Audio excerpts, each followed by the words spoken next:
लगता है मेरा समय आ गया है। मुझ पर कुछ दिन और रहम कर है ऊपर वाले। मेरे 3 बेटे हैं, कौन कितना बुद्धिमान है पता करके घर के सारी जिम्मेदारी उसको सौंप कर जाऊंगा। रामलाल बूढ़ा किसान कमजोरी से गुजर रहा है।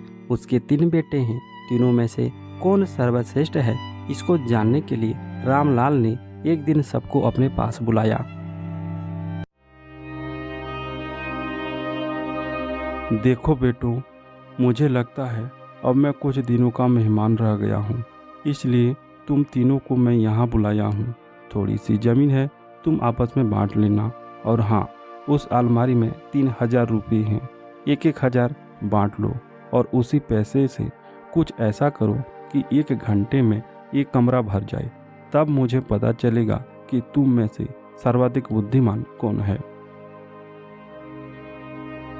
अपने पिता के बात मानकर तीनों ने 1-1 हज़ार रुपये आपस में बांट लिए और अपने अपने बुद्धि के अनुसार कमरे में सामान भरने की तैयारी शुरू कर दिए।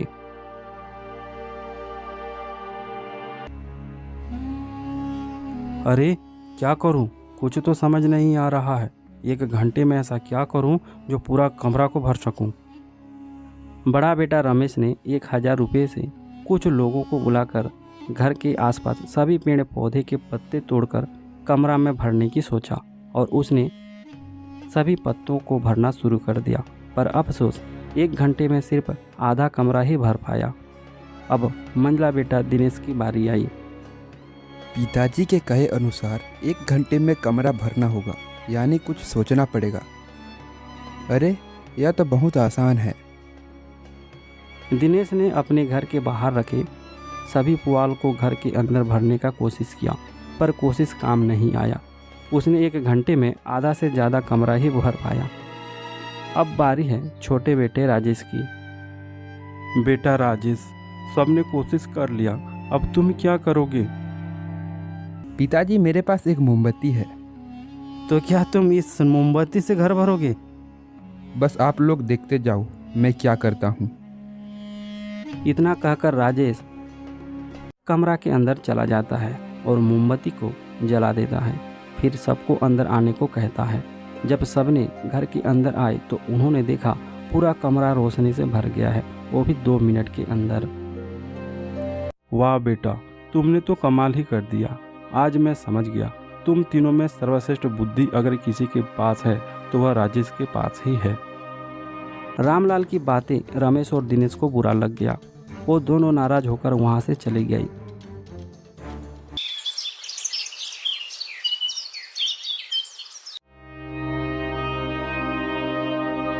सुनो बेटा, अब तुम तीनों उस पुरानी जमीन को आपस में बराबर बांट लो और मेहनत कर रोजी रोटी करके अपना घर परिवार चलाओ। वाह पिताजी वाह, आपने तो सारी जिंदगी इस राजेश को ही होशियार कहा है और हमें मूर्ख बताया।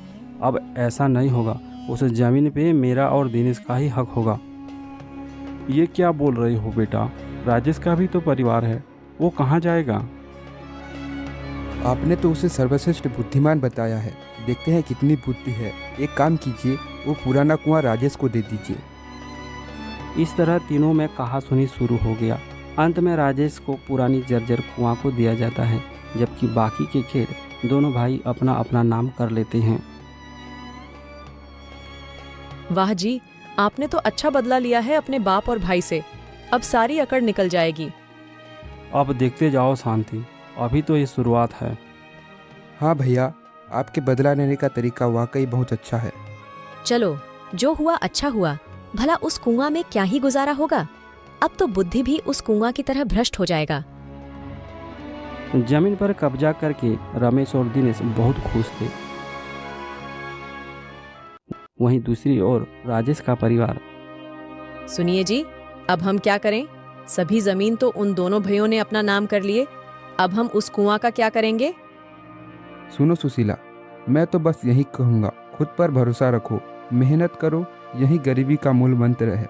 भरोसा से आत्मविश्वास बढ़ता है और मेहनत से सब कुछ पाया जा सकता है और बुद्धि से राज्य का राजा भी बन सकते हैं। देखते हैं आगे ऊपर वाले की मर्जी। वो सब तो ठीक है, पर मुझे दिन रात ताना मारते रहते हैं, उसका क्या? सुशीला, हमने आज तक किसी का बुरा नहीं किया है, तो ऊपर वाला भी हमारे साथ कोई बुरा नहीं होने देगा। इस तरह दोनों पति पत्नी का जिंदगी आगे बढ़ता चला गया। दिन गुजरा और एक दिन उस गांव में अकाल पड़ा। खेत, नदी, कुआं, तालाब सब सूख गई, फसल भी जलकर खाक हो गया। तभी रमेश और दिनेश, सुनो दिनेश, लगता है इस साल हमें गांव छोड़कर शहर जाना पड़ेगा। इस साल तो पूरा गांव सूखा की चपेट में आ गया है। हाँ भैया, पेट भरने के लिए कुछ न कुछ तो करना ही होगा। चलिए आज ही गांव छोड़कर काम की तलाश में शहर चलते हैं। रमेश और दिनेश का परिवार गांव छोड़कर शहर की ओर काम की तलाश में निकल पड़ा। वहीं राजेश का परिवार, सुनो जी, सब लोग गांव छोड़कर जाने लगे हैं। अब हम क्या करें? लगता है हमें भी चलना चाहिए। नहीं सुशीला, अगर हम शहर चले गए तो पिताजी का क्या होगा? उनको कौन देखभाल करेगा? हम शहर नहीं जाएंगे। राजेश ने ठान लिया कि वह शहर नहीं जाएगा। सूखा का मार, गर्मी का कहर इस तरह बरपा कि पीने के लिए पानी तक मिलना मुश्किल हो गया। तभी राजेश और सुशीला उस पुराने कुआं को खोदने निकल पड़े।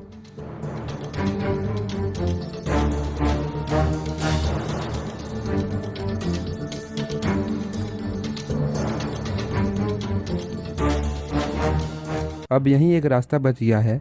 हे भगवान, कम से कम पीने के लिए तो ऐसा मत तरसा, हमारी मदद कीजिए।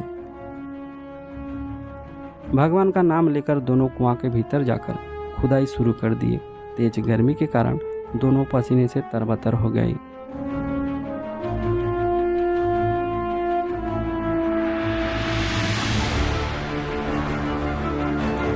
पता नहीं और कितना खोदना पड़ेगा। सुशीला, देखो नमी आने लगी है, थोड़ी देर और खोद लेते हैं। इस तरह हार नहीं मान सकते। राजेश मिट्टी खोदता चला गया।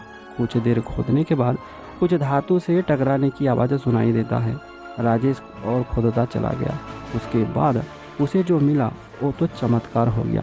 राजेश को एक लोहे की मटकी मिल जाता है। अरे ये क्या है? देखो सुशीला, मुझे क्या मिला है।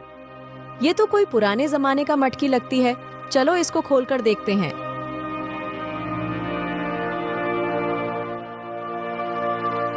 अरे ये तो खजाना है। हमको खजाना मिल गया, हमको खजाना मिल गया। हे भगवान, तेरा लाख लाख शुक्रिया।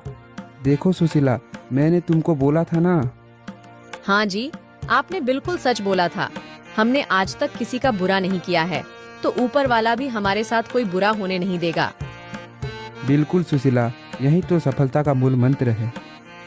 अरे ये क्या, अब तो पानी भी अंदर से निकलने लगा है। चलो जल्दी से कुआं से बाहर निकलते हैं। इस तरह देखते ही देखते कुआं में पानी भरने लगा। राजेश ने पानी की तलाश में गहरी खुदाई कर दी थी, जिससे पानी का स्रोत मिल गया। वहीं खजाने भी मिल गया। अब दोनों खुश थे। वहीं रमेश और दिनेश शहर में दर दर भटकते रहे।